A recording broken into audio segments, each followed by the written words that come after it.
জমি রেস্টি হয়ে গেল? হ্যাঁ বৌমা হয়ে গেল। খুব ভালো করেছেন।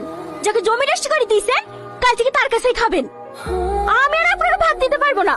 ঠিক আছে বৌমা, তোমাকে আর আমাদের লিয়ে কষ্ট করে রান্না করতে হবে না। আমার মেয়ে দেখা হয়ে গেছে, সামনে শুক্রবারে রিয়াজের বিয়ে দিলে আসছি। কি রিয়াজের বিয়ে দিয়েছেন? হ্যাঁ। আর ও বলে সে থাকবে কোথায়? কেন বাড়িতে? আমি এবারে ধরতে দেবো না। আপনার কি মাথা খারাপ হয়ে গেছে নাকি? একজন খালি সারা জীবন জ্বলছে, আবার আরেকজন। আমি এসব মেনে নিতে পারবো না। বিয়ে দিলে দেন গা, আমার বাড়িতে উঠতে দেবো না। তুমি বাড়ি কোথায় পেলি বৌমা?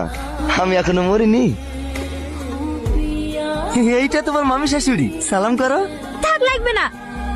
যাও বৌমা ঘরে যাও। রিয়াজ খেলাত বকুলি ঘরে যা। এই রিয়াজ, বোপের জন্য কাজের কথা ভুলে যাসনি। সকাল সকাল উঠে পারবি। ঠিক আছে মামি। বিয়ে করিলে সুখে সংসার করবি, তো বুঝি এ বাড়িতে কিভাবে টেকে তো আমি দেখছি।